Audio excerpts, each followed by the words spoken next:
Levanta-te e fica aqui no meio.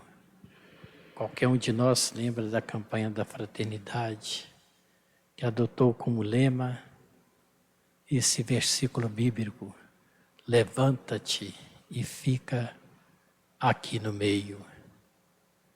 É um versículo tão rápido nas palavras e tão rico na sua mensagem. Levanta-te porque, de fato, uma pessoa com alguma necessidade especial naquela época era julgada e condenada aos olhos de todos, como se fosse aquela situação fruto do próprio pecado da pessoa, ou então de um de seus ancestrais. A pessoa ficava de fato caída na sua dignidade, porque não se tratava apenas de uma limitação física, tratava-se de um preconceito inexplicável, mas usual. Fica aqui no meio. Quem padecia de uma limitação física era colocado à margem da sociedade. Por conta disso, já que era um pecador, ou que estava ali pagando a consequência de algum pecado de seus ancestrais. Vir para o meio não era apenas um deslocamento físico no meio de uma assembleia reunida, era sim uma mudança de foco na dignidade de quem se levantou e deu passos concretos no resgate da sua dignidade de pessoa humana. O milagre acontece depois da consulta que Jesus fez, na qual ele não obteve resposta de ninguém. Conhecendo os pensamentos que ali povoavam aquelas mentes preconceituosas, ele pergunta: é lícito fazer o bem ou o mal em dia de sábado?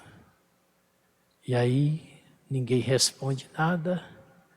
Ele ordena aquele que já tinha se levantado, que já tinha se posicionado aonde todo ser humano deve se posicionar, no reconhecimento da própria dignidade de filho e filha de Deus. Estende a tua mão, e o homem fica curado. Na Bíblia, um dos salmos diz que um abismo atrai outro abismo, ao fragor de suas cascatas. Ou seja, se já era ruim aquela mentalidade preconceituosa, ela persiste, mesmo depois do milagre realizado.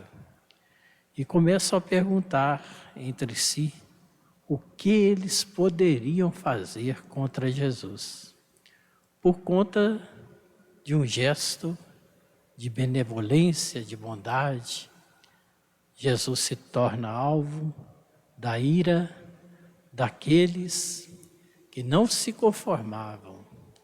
Na verdade, qualquer membro da assembleia celebrativa naquela época podia tomar a palavra, desde que soubesse fazer a tradução do hebraico para o aramaico. O aramaico era a linguagem do povo, e Jesus ali fazendo com tanta maestria esta tradução, ele também dirigia a todos a sua palavra com toda a autoridade e confirma esta sua autoridade com o milagre que acontece. Nós estamos neste mês da Bíblia, vamos procurar gota a gota, nesses 30 dias deste mês, beber desta água cristalina e límpida da Palavra de Deus, que alimenta o nosso espírito, liberta-nos de todos os equívocos e aponta para nós os caminhos que devemos seguir. A palavra de Deus é uma lâmpada para os nossos pés. O mês da Bíblia tornou-se celebrado no mês de setembro por conta de São Jerônimo. Ainda ontem recordávamos a pequena e breve e bonita história de São Jerônimo, um eficiente secretário do Papa Dámaso I. E o Papa Dámaso disse a Jerônimo: Jerônimo, você poderia fazer uma tradução mais popular da Bíblia para que chegasse a mais pessoas? E Jerônimo então disse para o Papa: como eu vou traduzir a Bíblia se eu não sei hebraico? E o Papa Dámaso disse para ele: estude, aprenda e faça a tradução. E ele assim o fez.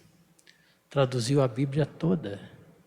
Depois, para que isso ocorresse então, ele aprendeu hebraico, foi viver na Terra Santa, em Jerusalém, em Belém, aprofundou o seu conhecimento não apenas na parte gramatical das línguas, sobretudo do hebraico, mas no conteúdo da palavra de Deus.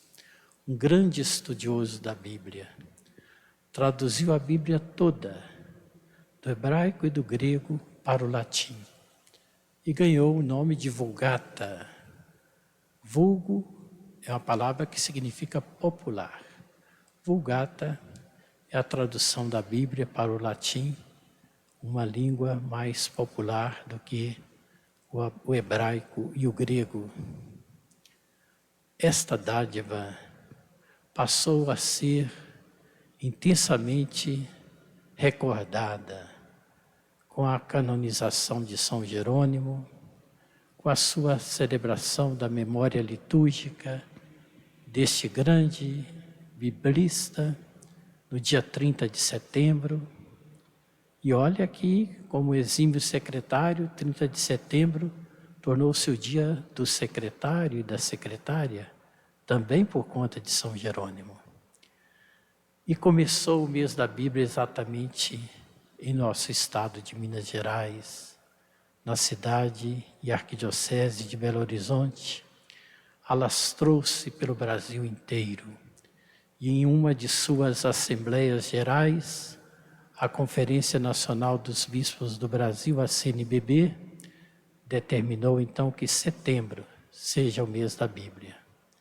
E para cada ano é escolhido um livro da Bíblia para ser aprofundado. Este ano é o livro do Deuteronômio. Deutero, segundo, nomos, lei. Segunda lei no sentido de que é um livro que faz parte dos 5 primeiros livros da Bíblia, em seus 34 capítulos, faz parte do conhecido Pentateuco. E ele reatualiza e traz a compreensão do povo a lei de Moisés. Moisés viveu por volta de 1000 anos antes de Jesus. E o livro do Pentateuco, não é possível precisar muito a data, mas por volta de 546 depois de Cristo, foi então escrito. Esse livro, o autor é o mesmo, o Espírito Santo, que iluminou os agiógrafos, os escritores sagrados. No livro do Pentateuco, 100 vezes é repetida a expressão: lembra-te, povo, que tu foste libertado da escravidão egípcia. Não é uma advertência, é para recordar a importância da memória, do passado, do que Deus fez e faz em benefício do seu povo. É um livro tão importante, o livro do Deuteronômio, que ele é citado perto de 200 vezes no Novo Testamento.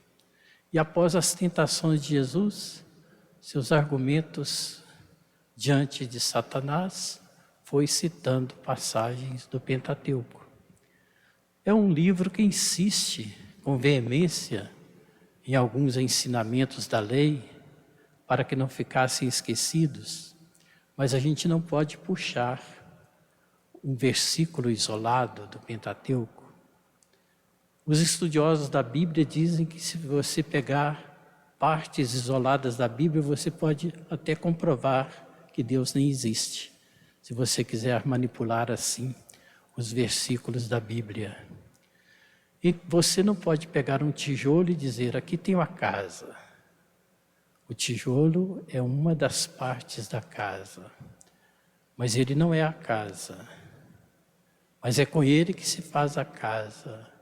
Cada versículo, cada expressão do livro bíblico faz o conjunto de toda a mensagem que vai sendo proclamada. Nós todos precisamos entender a importância de trazer para perto da realidade da nossa vida os ensinamentos da palavra de Deus. Podíamos até pensar assim, que bom que nesse tempo de pandemia aparece o livro do Deuteronômio, que atualizou a lei de Moisés, não modificou, não alterou, mas atualizou. A pandemia tem hora que nos assusta, né? Tantas normas, orientações sanitárias, dos cuidados que a gente tem que ter com a nossa saúde, etc. Mas é algo necessário para preservar a nossa salubridade, a integridade da nossa saúde. Então que nós tenhamos sempre esse gosto de trazer o passado vivo na nossa memória, atualizando os ensinamentos. Hoje, o dia da pátria, 7 de setembro, da independência, o grito lá nas margens do Ipiranga faz recordar os outros gritos. O imperador deu aquele grito, assim entendido, na necessidade da independência de Portugal. E os nossos gritos de hoje, os nossos suspiros, gemidos, e são decifrados pelo Espírito Santo. Quais são? Nossos mais ardentes desejos que brotam do íntimo da nossa alma. Para que a gente recorde que esse país é abençoado por Deus, sim. Ele foi alcançado pelo Evangelho através daqueles que aqui chegaram e avistaram o dia da Páscoa, o primeiro monte. Colocaram no monte o nome de Monte Pascal. Depois, no primeiro domingo, depois do domingo da ressurreição da Páscoa, que hoje é o domingo da misericórdia, o Frei Henrique Coimbra celebrou a primeira missa no Brasil. De lá para cá, nós temos um pedaço na responsabilidade desta evangelização, de fazer com que seja decifrado o Evangelho de Cristo também para as realidades do nosso dia a dia.